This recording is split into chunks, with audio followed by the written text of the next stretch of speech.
Alrighty, ladies and gentlemen.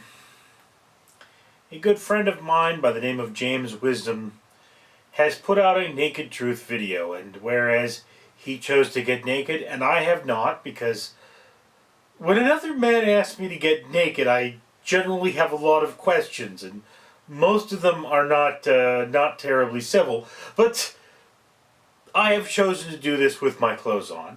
James has asked, what do I do for the holidays? Now, I happen to be Jewish, or at least I was. I mean, I don't consider myself currently very religious, and let's face it, I didn't do anything for the holiday, and quite frankly, I mean, I used to be a big holiday person. I would actually bake cookies, or pies, or something for everyone on my block, but the people on my block stink.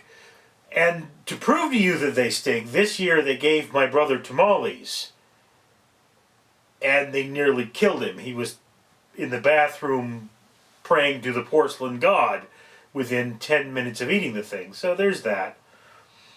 But here is a point to understand. He didn't ask how I celebrate Christmas. He asked how do I celebrate holidays. And I will tell you how I celebrate holidays. I generally wait till the after holiday sale truck. And then I go to the store and I purchase holiday themed things and I review them for my blog. Easter is a very big one. I get the Easter candy and I buy it for, half off, and I take it and I take pictures of it and I try it and I talk about how I like it or I dislike it, and that's what I do for holidays. I mean, I have to be honest, Christmas is a very difficult time of year for me because back in 2009, back in 2006, I had a major falling out with my family, my Christian family. My mother's passed away, she was the Jew, but my Christian family who used to celebrate Christmas, I don't get along with them. It's not that they wouldn't have me there, it's that if I were to go to their Christmas, they would say, "Ah, yes, you've accepted the fact that you're wrong." Not really feel that I'm wrong in thinking that I deserve to be treated with equality between my siblings. So I had a falling out with them in 2006, and in 2009, up until maybe 2013, I think, I had a slowly deteriorating situation between myself and the main body of my friends who I used to spend Christmas with. And I mean, it's like, this was the thing. In 2009, the guy I normally spent Christmas with, he just could not stop insulting me. He had come back from the military, he had a breakup with his wife, and he couldn't live in a world where I was happy. So he just always insulting me. He insisted on calling me by an annoying nickname. And so I wound up having to end my friendship. Well, he decided that he would rather end the friendship with me than change his behavior. There was that. And then everyone was so upset with me for not accepting his behavior among our mutual friends that I slowly started drifting further and further away from this group of people until finally I just, stopped getting phone calls by them. Or from them, rather. The last time I had any dealing with this group of people, I think, was in 2016, where I was called a number of unpleasant names and told that I was a horrible person. So, there was that. So, the holidays are difficult for me because it brings back those memories. I mean, I remember I used to go over to this gentleman's house and I would watch his children, who are all my age, open presents, and he would give them money and he would give them this and he would give them that. And he had these dogs, and the dogs had got presents too.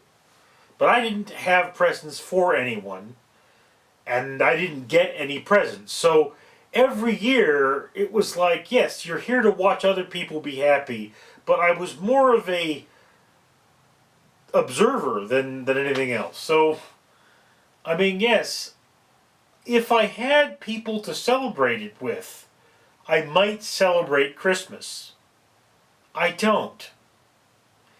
If I had the affluence to celebrate Hanukkah, I would.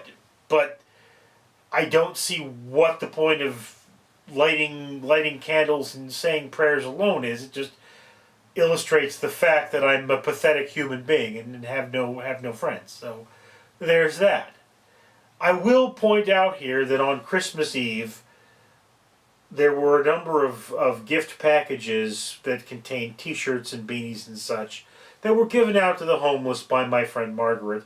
And I helped her put together these packages. I actually got the bags that she would put them in. I got some of the t-shirts and some of the warm clothes and some of the food and those sorts of things. So I know I am helping to keep somebody warm on Christmas because I gave warm clothing to be given to the homeless on Christmas. That is how I celebrate. I celebrate by being a good person. I don't know if it really works for a lot of you, and to be honest with you, I don't really care. I don't do this because I want to be judged by other people as a good person. I do this because I want people who do this to exist. And I tell you, I will actually go to the grocery store and I will buy things that I intend to review for my blog. Like I will buy cereal, and I could open the cereal box from the bottom. Almost no one would notice. But I spend the extra money, the extra $2 or whatever it is, and I buy 2 boxes of cereal, and then I will consume 1 box because I have to open it for the blog so that I can review the product, and then I will put the other box in with the things that I give to the homeless. So there is that. And so far that works out pretty well for me. Again, no one's tried to make me happy on Christmas, and I accept that. It's just, that's life. You know, I wouldn't mind having somewhere to go, but I won't. And I'm probably going to post this on New Year's Eve, and I'm going to say very honestly that, yeah, you know, I'd love to kiss someone on New Year's. Not you, James. It's not my thing. But a girl, a woman, preferably an attractive, not drunk woman, because that's illegal, and who's semi-naked. That's what I'd like to do on Christmas Eve. But that's not going to happen. So, or not Christmas Eve, but New Year's Eve. But that's not going to happen. And so I sit at home and I hope that I don't get killed by any falling bullets. And you know, that's Christmas, or that's New Year's. I will point out that generally on New Year's I will go to a restaurant that is native to California. I'll go to In-N-Out Burger and order a 4x4. That's my Christmas. 4x4 and a chocolate shake. I used to have root beer floats, but if you have In-N-Out and a root beer float, it's just too much for your stomach to handle. Anyway, so that's my tradition. And I don't have a question today. So James, whatever, if you see this video, you stay safe, you stay happy, and happy holidays, bro.